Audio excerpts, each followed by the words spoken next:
So my name's Justin Purser. I've got Brigitte Rodda here. We're the winemakers at Best, and we're going to tell you how we write tasting notes. There is a standardised method about how to write a tasting note. You follow a pretty basic principle of colour. So you look at the colour, then you smell the wine, you describe the bouquet, and then you taste the wine, you talk about the palate. There's a lot of perceptions about making wine notes is difficult, but for me personally, how I taste a wine is going to be different to how everyone else tastes a wine. And for that reference, I refer to my notes, and then it reminds me how I thought that wine tasted. Reading someone else's notes helps, but my own notes are certainly my best reference. Wine tasting can be really fun and exciting. Just make sure that you tell a story about that wine. You might be tasting it on a particular day, you might be doing something really exciting with your family and friends, and that wine's going to remind you of that time forever. You evoke memories? I think so, yeah. I always think, a time and a place about when you try that wine helps remember what that wine tasted like. Absolutely. It also helps you remember what you were doing. Absolutely. Have fun with it. It doesn't have to be pretentious and it doesn't have to be formal. It can just be fun and exciting. If it tastes like driving through a strawberry field, then write that, because that's what it is to you.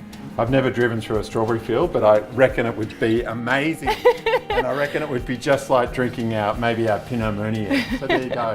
It's like if you can evoke a note or a description that helps you remember that wine and it works for you, that's what you should be doing. I think the key thing we need to think about is putting the wine in the glass and actually tasting it. So let's do that, eh? Yeah. Winemakers constantly do this.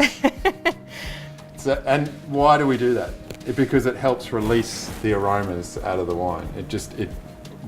As winemakers, we're constantly preventing the wine getting in contact with oxygen, but when you're tasting it, it's like, don't waste it now. It's like, let's get oxygen in there.